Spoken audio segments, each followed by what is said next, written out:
shot between the Nazgul and his prey. On today's review, we're going to be taking a look at the Diamond Select Loaded Ring 7-inch scale deluxe action figure of the Nazgul. And here we have the figure standing straight out of the box without any crazy poses or accessories. My first impressions, man, this guy, he feels really threatening. I mean, just look at this guy. I always really liked the design of the Nazgul because they just seem like the mentors from Harry Potter in plate armor. I mean, what's not to fear there? But one thing that I did notice is that, and you probably noticed it too, is that most of this guy is hard plastic. He feels like a statue. He is a really heavy figure as well, and we're gonna have some problems with the articulation, I can tell you from the start. One funny thing that I noticed is that this guy does not have a head, and I'll show you that later in the details part, but you know, it's a kind of a funny detail that they just don't have a face. So let's get into the accessories. And here you can see all the accessories that the Nazgul comes with. As you can see, same with Gimli, he comes with not one, not two, but 3 weapons. Which one should we start with? Let's start with my personal favorite. Comes with 2 swords and a dagger. And this sword in particular, what's interesting about this is that this is not the default standard Nazgul sword. In fact, this is the sword of the leader of the Nazgul, the sword of the Witch King of Angmar. So it's pretty nice that if you just want to display this as a, you know, one of the 9 Nazguls, just a default one, you can use this sword, which is the default Nazgul sword, or if you want this specifically to be the Witch King, you can use this sword. Shame that it doesn't come with like a flame accessory piece that you can put on the sword, you know, when he kind of moves it up into the air and the sword ignites. That would have been really nice as well.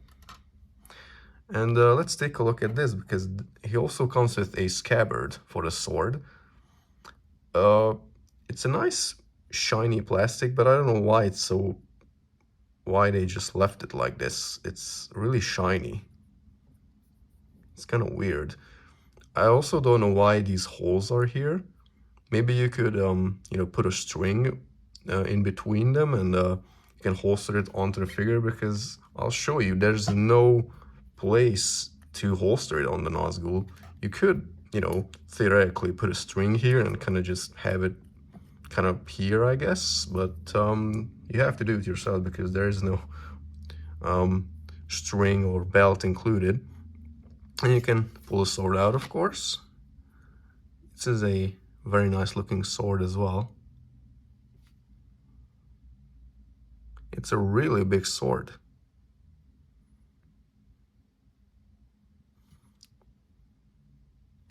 And one thing you can do is that you can actually put this sword in the scabbard as well. Although this scabbard is meant for this sword specifically, you can in fact put it here, and it's kind of, you know, it fits, not all the way down, but it fits, and it's not going to fall off out. I mean, same with this sword. It's in fact, it's really snug. As you can see, it kind of snugs there.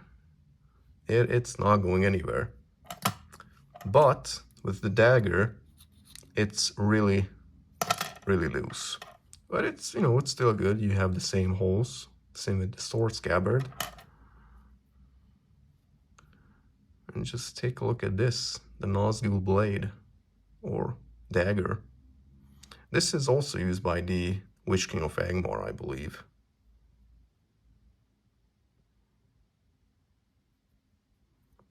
Very nice. Let's just holster this just for safety. So now let's get into the details of the figure. Let's take a look at the details, starting from top to bottom. Starting with the head, well, or the hood, I should say, because there is no head included, which is really nice. And a thing that I thought about is that you could maybe take a 7-inch scale skull and just kind of jam it in here, and you have a Grim Reaper figure. It's really nice. Or any head if you want, basically, that's 7-inch scale. Although I really like the sculpting, the paint applications, it will get in the way of articulation. I'll show you that later. I like how these kind of drapes over, but I kind of wanted to just have it like, you know, maybe connected here instead of these big drapes because of the articulation hindering. As you can see, these are, you know, this piece isn't too hard plastic, but this is just, it's a solid piece. You can hold the figure by it, basically. Same with this. It's kind of, this is the hardest. Wow, you can't even move this. It's so hard. He has a nice little sash on his robes as well. These pieces do move. They are a separate piece. But yeah, as you can see, it's kind of weird because when you just, I mean, tell me that does not look weird. Seriously. But there's some nice sculpted detail on the gauntlets as well. Really, really nice. The other hand is kind of a more evil hand, kind of grabbing hand. And you can put, you know, any of the weapons into his hand, but it's really tricky. What you want to do is, instead of prying them open, they are really, really hard and they are really prickly, so you want to be careful not to hurt yourself. But you just want to kind of jam it in there, as you can see. You could go, you know, further down, but I'm not going to show it right now. You can also do it with the other sword. Let me just get it out of the scabbard real quick. Again, it's pretty easy. It fits there nicely. And same with the dagger as well. But the arm guard of the scabbard, I mean the dagger is kind of, you know, you can't put it in there all the way like this, but maybe like this you can. Not really. That's a really wide grip on it. Let's take a look at the back. As you can see, there's kind of a more robe coming down here. And this is really nice. The bottom of the robes, because they are, you know, they are also the Black Riders. Supposedly, this is the part that gets dirtied the most. This is really nice. And as they walk, because of it, you know, how long this is, it kind of just, you know, gets dirtied by the ground and everything. Same with this kind of sash piece on the front as well.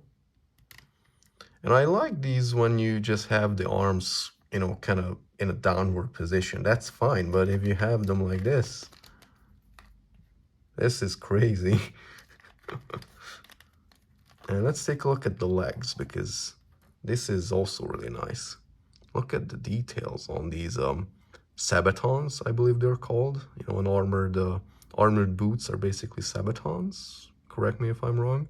They also have pec holes on the bottom, and you don't really need pec holes because this figure stands on his own well, because he won't really lay backwards because this robe, you know, it's really long, so it kind of supports the back. Let's take a look at the feet as well. You can see nice details all the way around. One thing is that I kind of liked it to be more black. Out of that, you know, not like super Vanta black or whatever that darkest shade of black is, but just a little bit darker, because in the movies they just felt like way darker, like the display stand I'm using. Like this feels a bit kind of more matte black, I guess.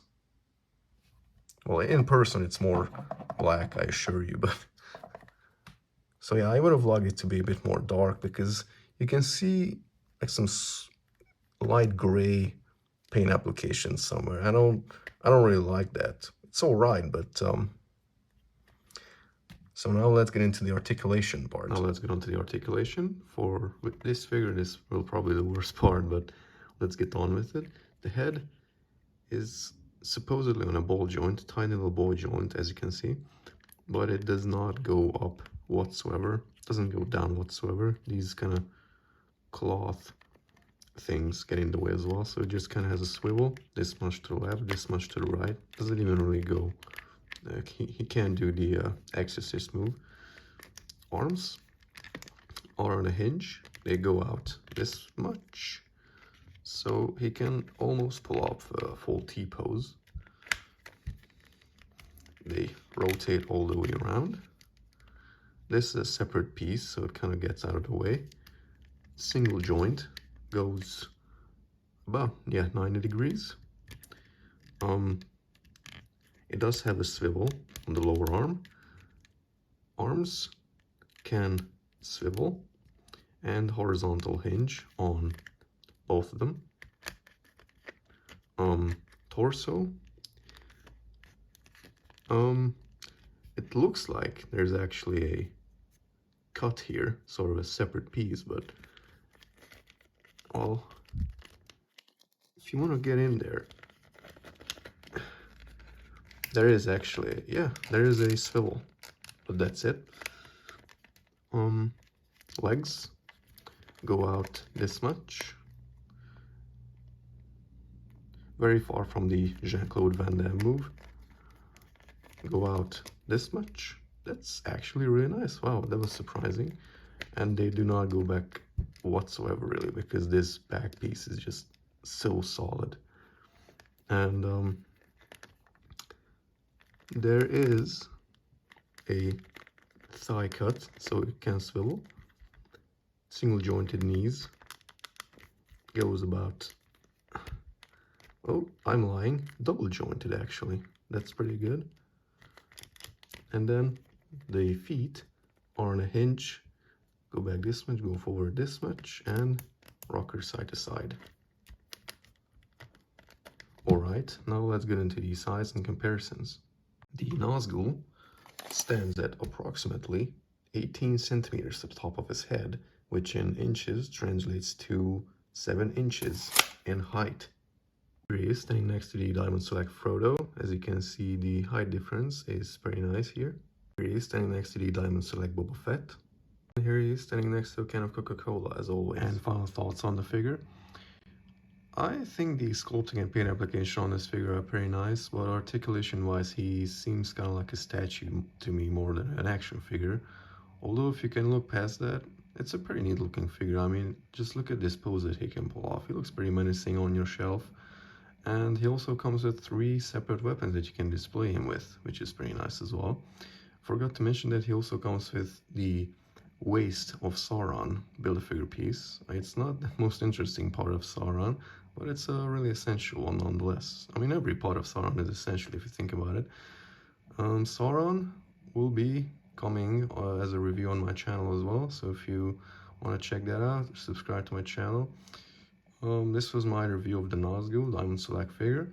If you liked the video, consider leaving a like, or if you didn't like the video, consider leaving a dislike. That's an option for you as well. If you think I missed something, comment down below, and I'll see you later. Goodbye.